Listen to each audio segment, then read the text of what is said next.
स्वागत है आप सबका आज की कक्षा में। देखिए, हर संधि के अंतर्गत हमने दो संधियों का अध्ययन कर लिया है, चरत्व संधि और जसत्व संधि। आज हम अध्ययन कर रहे हैं हर संधि के अंतर्गत तीसरे नंबर पे संधि आ रही है अनुनासिक संधि। अनुनासिक संधि देखिए, अगर हम अनुनासिक संधि की बात करते हैं तो पहले हम इसकी पहचान के बारे में करते हैं। हमने चरत्व संधि में पहचान को देखा कि वर्ग का पहला वर्ण होता है, जसत्व संधि में देखा कि वर्ग का तीसरा वर्ण होता है। उसी प्रकार से अनुनासिक संधि में वर्ग का पंचम वर्ण होता है। वर्ग का पंचम वर्ण पांचवें नंबर का वर्ण होगा तो वहां पे अनुनासिक संधि होती है। अब देखिए, इसका नियम भी हम देख लेते हैं। देखिए, इसका नियम है वर्ग का, वही चरत्व और जसत्व में प्लस से पहले किया है वही यहां पे लिखना है। पहला, दूसरा, तीसरा, चौथा वर्ण हो और प्लस के बाद में देखिए इधर क्या कह रहा है, वर्ग का पहला, दूसरा, तीसरा, चौथा वर्ण हो और प्लस के बाद में वर्ग का पंचम वर्ण हो। वर्ग का पंचम वर्ण हो तो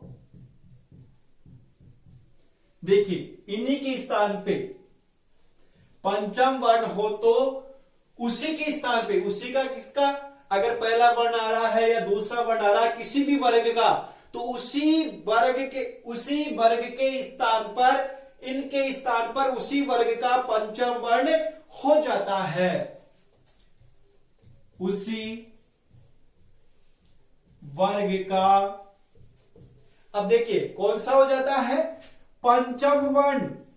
अब पंचम वर्ण कौन कौन से हो गए हैं, देखिए कवर्ग की अगर हम बात करते हैं तो इस प्रकार से आता है, चवर्ग में ये हो गया, टवर्ग में ये हो गया, तवर्ग में ये हो गया और पवर्ग में ये हो गया।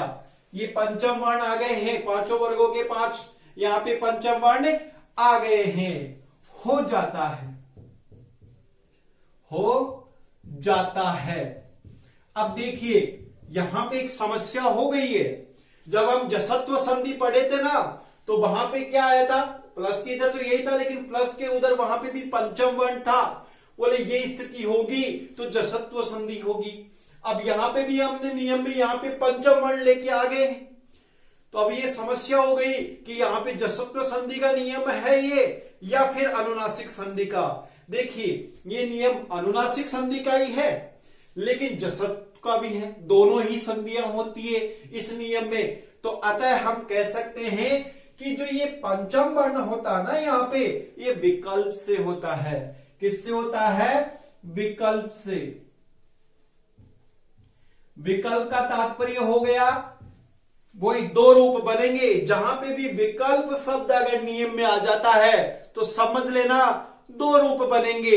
एक रूप तो वो जो यहां भी ये नियम विशेष कह रहा है और एक रूप है जो पहले वाले नियम में कहा गया है। जैसे जसत्व संधि में पंचम वर्ण के बारे में पहले बताया गया ना कि वर्ग का तीसरा, चौथा, पांचवा वर्ण हो या वर्ण हो या स्वर हो तो इन वालों के स्थान पे तीसरा वर्ण हो जाता है। ये जसत्व वाली संधि थी उसका नियम है। लेकिन यहां पे क्या आ गया, बोले वर्ग का पंचम वर्ण हो तो इनके स्थान पे पंचम वर्ण होता है। वो कैसे होता है, विकल्प से। अगर विकल्प से नहीं करते हैं तो निश्चित है एक दूसरी संधि भी होगी और वो कौन सी होगी, फिर वर्ग का तीसरा वर्ण हो जाएगा तो वहां जसत्व हो जाएगी। तो जहां पे भी विकल्प आए वहां पे दो रूप बनेंगे। और ध्यान रखना, कल जब हम पढ़ रहे थे तो मैंने कहा था पंचम वर्ण को कोष्टक में रख लीजिए। वो कोष्टक में इसीलिए रखा था कि इस संधि के अनुसार इसको पढ़ना है। देखिए उदाहरण के माध्यम से देखते हैं। उदाहरण आ रहा है, इधर से स्टार्ट कर लेते हैं।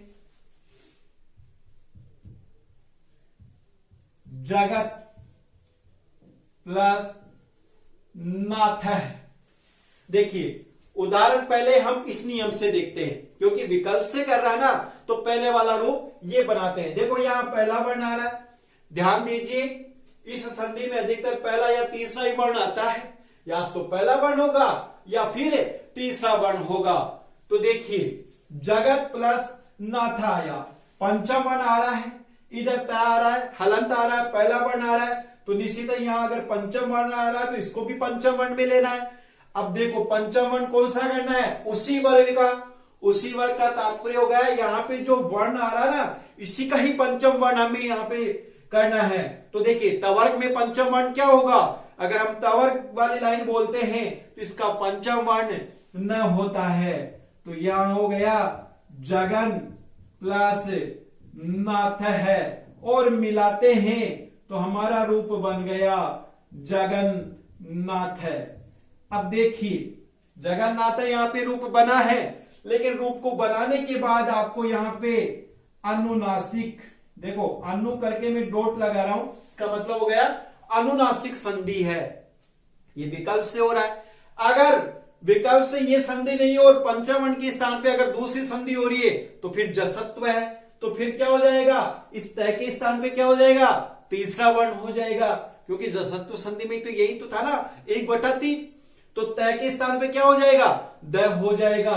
और देखो जहां पे भी विकल्प आए ऐसे दो नियम आपको बनाने, दो संधि पद बनाने हैं। देखिए दूसरा क्या है, ये तो हो गया पंचम वर्ण, दूसरा करेंगे तो तीसरा हो जाएगा जसत्व संधि का, जगन्नाथ है। और अगर ऐसा बनाते हैं तो संधि का नाम लिखना पड़ेगा हमें जसत्व। ऐसे अगर जगन्नाथ है बना रहे हैं तो जसत्व संधि है, जगन्नाथ है बना रहे हैं तो अनुनासिक संधि है। आपको ये याद रखना है। देखिए दूसरा उदाहरण देखते हैं, सत प्लस मार्ग है। अब देखिए सत प्लस मार्ग को देखते हैं, त आ रहा है और इधर पंचम वर्ण आ रहा है, मैं तो एक बार पंचम वर्ण आ रहा है तो इस तय का पंचम वर्ण ही हमें बनाना है। तो पंचम करते हैं तो सन प्लस मार्ग है। अब मिलाएं तो क्या हो गया, पहला रूप तो क्या बन गया, सन मार्ग है। अगर हम सन मार्ग बना रहे हैं तो संधि कौन सी हो गई हमारी, अनुनासिक हो गई, क्योंकि हम पंचम वर्ण बना रहे हैं। और अगर हम तीसरा वर्ण कर रहे हैं तो यहां पे हो जाएगा सद मार्ग है, और हमारी संधि कौन सी हो जाएगी, यहां पे जसत्व हो जाएगी। देखिए संधि विच्छेद करना हो तो वही पंचम वर्ण आ रहा है तो भी पहले में जा रहा है, और अगर तीसरा वर्ण आ रहा है तो भी पहले में जा रहा है। ये आप याद रख लेना कि दोनों ही पंचम वर्ण हो, अनुनासिक संधि है, जो हलंत है उसको पहले वाले में भेज देना है। इसलिए मैं टुकड़े नहीं कर रहा, सीधा सीधा ही समझ में ये आ रहा है। अब देखिए तीसरा उदाहरण देखते हैं इसका, दिक प्लस नाग है। अब देखिए इधर न आ रहा है, पंचम वर्ण है, इधर कवर्ग आ रहा है, तो कवर का पंचम वर्ण क्या होता है, ये होता है, या ये लिख लिया, इधर आ गया नाग है, मिलाएंगे तो क्या बन जाएगा, निनाग है, और ये हो गई अनुनासिक संधि। ध्यान रखना पंचम वर्ण जो यहां पे आ रहा है वर्ग का जो वर्ण, उसी वर्ग का पंचम वर्ण करना है। ये नहीं कि पीछे आ रहा है वही बना देना है, ऐसा नहीं बनाना है। अगर ये नहीं होगा, ये तो पहला रूप बना, अगर विकल्प के अलावा, ये तो विकल्प से बन गया, अगर विकल्प नहीं होगा तो जसत्व संधि होगी, तो क के स्थान पे क्या हो जाएगा, तीसरा वर्ण, तो तीसरा वर्ण क्या होगा, ग हो जाएगा, दिग्नाग है। इस प्रकार से रूप बन जाएगा, और ये संधि हो गई है जसत्व। इस प्रकार से ये रूप भी हमारा बन गया है। एक और लिख लेते हैं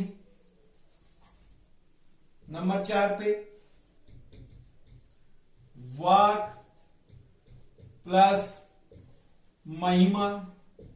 अब देखिए पंचम वर्ण यहां पे भी आ रहा है, यहां क आ रहा है, तो देखिए क्या हो जाएगा, इसको पंचम वर्ण करेंगे तो वाक प्लस महिमा, मिलाएंगे तो क्या रूप बना, पहला वांग महिमा।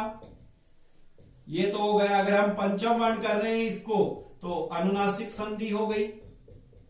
और विकल्प के अभाव में इस क के स्थान पे क्या हो जाएगा, ग हो जाएगा, तो वाग महिमा। इस प्रकार से ये जसत्व संधि होगी। तो ये हमें याद रखना है। ठीक है, मैं कुछ उदाहरण दे रहा हूं, एक दो उदाहरण दे रहा हूं, वो आपको बनाने हैं।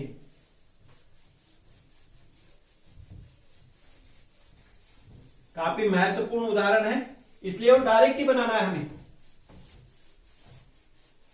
आप तो ये याद रखो कि जहां पहला वर्ण आ रहा है पीछे पंचम वर्ण हो तो पहले को पांचवा कर दो। एक बार तो अनुनासिक संधि हो गई और एक बार तीसरा कर दो, जसत्व संधि हो गई है। देखिए उदाहरण हम 5वें नंबर पे ले रहे हैं। एतद प्लस मुरारी। अब देखिए एतद शब्द होता है इसलिए मैंने एतद ही लिखा है, तीसरा ही लिखा है। तो देखिए पहला या तीसरा दो ही वर्ण आते हैं, मैंने बताया था आपको। अब देखिए एतद प्लस मुरारी हमारा यहां आया तो देख पहला दूसरा तीसरा चौथा वर्ण कोई सा ही हो, जरूरी नहीं है कि पहला ही हो, तीसरा भी हो सकता था यहां पे एतद तय आ जाता और द की जगह पे भी तय होता तो भी वही बात है, चाहे पहला हो चाहे तीसरा हो, हमें उसको क्या बनाना है, पांचवा बनाना है। तो द का पांचवा क्या आ रहा है, द आ रहा तवर्ग में, तो न आ रहा है, डायरेक्ट रूप बना लीजिए एतन मुरारी। ये तो संधि हो गई हमारी अनुनासिक संधि। और इसके अभाव में विकल्प में कौन सा बनेगा, तीसरा वर्ण होगा, तो तीसरे को तीसरा ही रह जाएगा, एतद मुरारी हो गया। अब आप कहोगे सर यहां तो कुछ चेंज हुआ ही नहीं। अरे भाई हुआ है, तीसरे को तीसरा ही रह गया, जसत्व संधि में तो यही तो बताया जा रहा है। हो सकता है यहां पे तय भी आ जाए, एतद प्लस मुरारी आ जाए, ऐसा शब्द आ जाए तो भी हमें वही बात है, तय को न करना है, तय को द करना है, एतद प्लस मुरारी हो जाएगा। लेकिन वास्तविकता में शुद्ध ये है तो मैंने भी यही यहां पे संधि पद बनाया है। एक और उदाहरण देख लेते हैं। उद प्लस नति ही। अब देखिए यहां पे भी तीसरा वर्ण आ रहा है, आगे पंचम वर्ण आ रहा है तो तीसरे को पांचवा बना दो, द का पंचम वर्ण क्या होगा, न, तो उन्नति ही। इस प्रकार से हमारा पहला रूप बना, संधि हो गई हमारी यहां पे अनुनासिक। और अगर दूसरा रूप बनाए अनुनासिक के अभाव में, क्योंकि विकल्प से अनुनासिक, अनुनासिक के अभाव में दूसरी संधि बनती है जसत्व, तो जसत्व में तीसरे के स्थान पे तीसरा ही रह जाएगा, तो उन्नति हो जाएगा। और उदनति अगर तीसरा वर्ण आ रहा है तो संधि हो जाएगी हमारी जसत्व संधि। इस प्रकार से हमने इस संधि को समझा है। प्रमुखतया ये संधि ऐसे ही पूछी जाती है, लेकिन इस संधि में एक नियम और है, मात्र और मय शब्द। तो उस मात्र और मय शब्द जो नियम है उसको अभी लिख करके उसके भी हम उदाहरण समझ लेते हैं। पहले इसको लिखिएगा जल्दी से, आप लोग जल्दी से लिख लो, लिखने में शुद्धता रखें।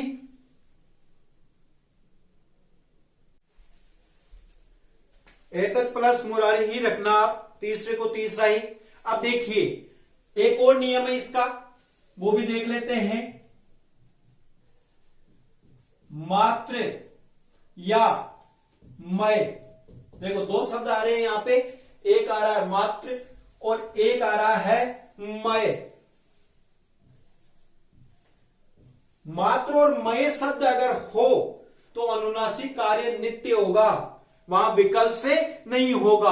पहले इस नियम को लिख लेते हैं। मात्र या मय शब्द होने पर अनुनासिक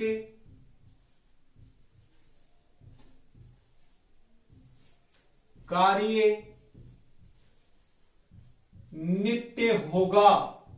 अब देखो नित्य होगा का तात्पर्य क्या हुआ कि वहां पे विकल्प नहीं, अनुनासिक ही संधि होगी, वहां जसत्व संधि नहीं होगी, कोई और अन्य संधियां नहीं होगी। मात्र और मय शब्द अगर पीछे होंगे तो फिर संधि कौन सी होगी, वहां पे अनुनासिक संधि होगी। यहां नित्य का तात्पर्य यह है।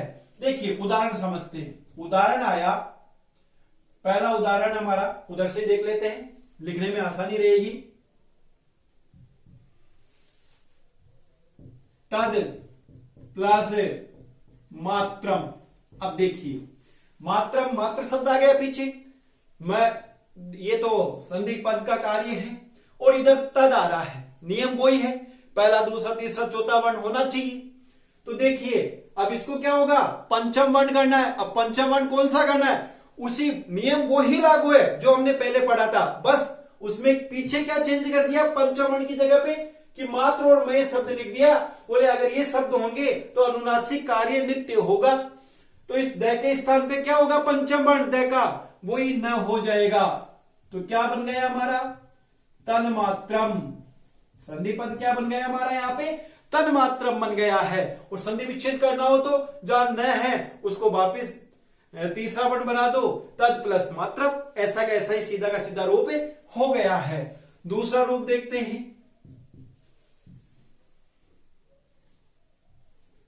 चित्त प्लस मयम। अब देखो चित्त भी हो सकता है, चित्त भी हो सकता है। अगला उदाहरण चित्त वाला देख लेते हैं अपन। देखिए चित्त प्लस मयम।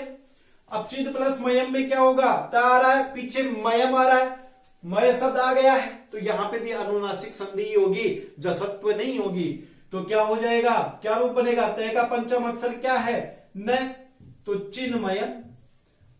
अब मैं एक बात बता रहा था, तय की जगह पे द भी हो सकता है, जैसे इस उदाहरण में करके देख लेते हैं। मान लो ऐसा आ जाए, चिद प्लस मात्रम। अब देखो चाहे चिद आए चाहे चित आए, पीछे चाहे मात्रा आए चाहे मय शब्द आए, आपको तय आए चाहे द आए, उसको पंचम वर्ण ही बनाना है।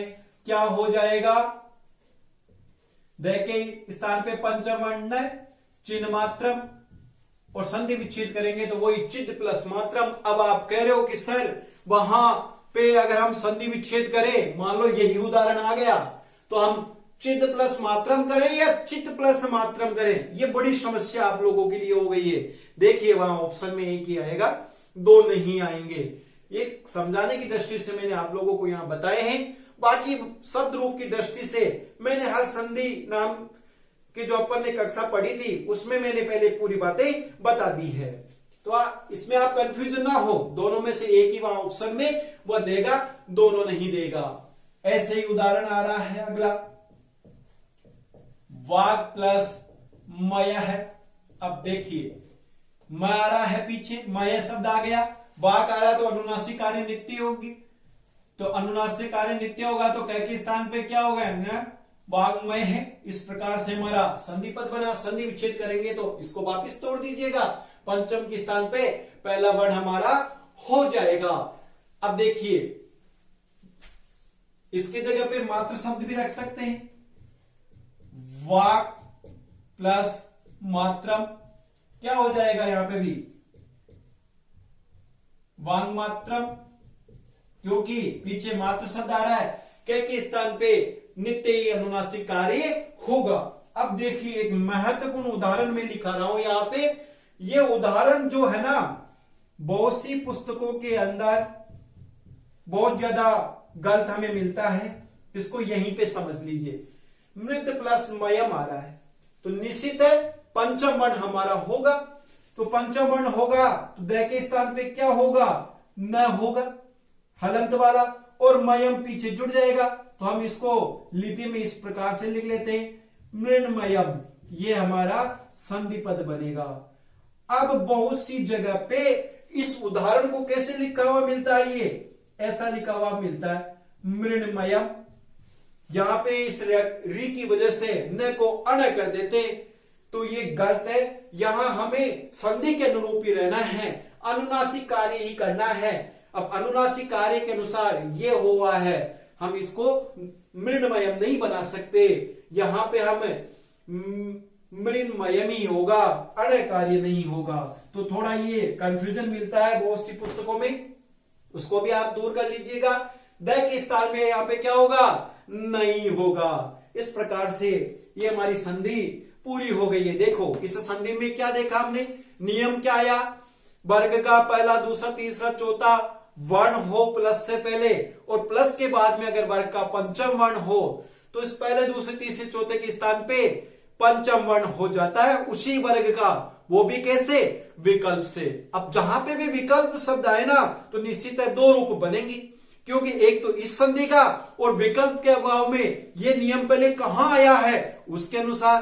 तो ऐसा ही नियम हमारे जसत्व संधि में भी आया था, पंचम वर्ण वहां पे भी आया था, तो विकल्प के अभाव में संधि कौन सी बनेगी, जसत्व संधि होगी। लेकिन इसमें एक नियम अलग से और बता दिया गया कि वर्ग का पहला दूसरा तीसरा चौथा वर्ण हो और प्लस के बाद में मात्र और मय शब्द हो, प्लस के बाद में क्या हो, मात्र और मय शब्द हो, तो वहां पे अनुनासिक कार्य नित्य होगा, वहां पे केवल एक ही संधि होगी, अनुनासिक संधि होगी। तो यहां पे देखिए हमने अनुनासिक संधि की है सभी उदाहरणों में। अनुनासिक का तात्पर्य चाहे वर्ग का पहला वर्ण आए चाहे तीसरा है, उसके स्थान पे हमें क्या करना है, उसी वर्ग का पंचम वर्ण बनाना है। जैसे द आ रहा है न बनाया, त आ रहा है न बनाया, द आ रहा है न बनाया। अब यहां पे आपकी शंका कि सर संधि विच्छेद में तय करें या द करें, देखो मैंने बताया वहां पे दोनों में से एक ही आपको देगा, बाकी मैंने शुद्धता की दृष्टि से हर संधि में ये मैंने पढ़ा दिया था, तो आप इतना कंफ्यूजन ना हो, रीड के हिसाब से इसे देखें। तो देखिए तीन संधियां, तीनों संधियों के नियम में वापिस बोल देता हूं। चतुर्थ संधि में देखो तीनों में ही इधर क्या आ रहा है, वर्ग का पहला दूसरा तीसरा चौथा वर्ण आ रहा है। चतुर्थ संधि में क्या था, वर्ग का पहला दूसरा वर्ण और तीनों सह हो तो इधर वालों के स्थान पे पहला वर्ण हो जाता है। तो अधिकतर उदाहरण हमको क्या मिले थे, तीसरे को पहला 3/1। फिर आई जसत्व संधि, जसत्व संधि में जो भी प्लस के इधर वर्ण आ गए हैं उनके अलावा जो शेष रह गए वो सब जसत्व में आ जाते। अब शेष क्या रह गए, देखो पहला दूसरा वर्ण और तीनों से चर्त में आ गए थे, अब पहले दूसरे के अलावा वर्ग का कौन कौन सा हो गया, तीसरा चौथा पांचवा वर्ण हो, है हो, यर अलावा हो और स्वर हो, तो पहले के स्थान पे तीसरा वर्ण होता है। अधिकतर यही है, पहला दूसरा तीसरा चौथा वर्ण, उनके स्थान पे तीसरा वर्ण होता है। तो 1/3 वहां पे किया था। अब वहां पे हमने जसत्व संधि में 5वें नंबर के वर्ण को कोष्टक में ले लिया था, वो इसलिए कि आज अनुनासिक संधि पढ़ रहे हैं, तो यहां पे हमने देखा कि दो रूप बनते हैं, एक अनुनासिक संधि का वो भी विकल्प से और एक जसत्व संधि का। तो यहां पे भी क्या था, वर्ग का पहला दूसरा तीसरा चौथा वर्ण हो और प्लस के बाद में पंचम वर्ण हो तो अनुनासिक कार्य हो जाएगा, तात्पर्य उसी वर्ग का पंचम वर्ण हो जाएगा, वो भी कैसे, विकल्प से। तो एक बार तो हमें पंचम वर्ण बनाना है और विकल्प के अभाव में जसत्व संधि के अनुसार तीसरा वर्ण बनाना है। लेकिन इसमें एक नियम और आया, मात्र और मय शब्द होने पर अनुनासिक कार्य नित्य होगा, केवल एक ही संधि होगी, अनुनासिक संधि। तो इस प्रकार से ये हमारी 3 संधियां पूरी हो गई है। इनके नियमों को आप अच्छे से देखें। धन्यवाद।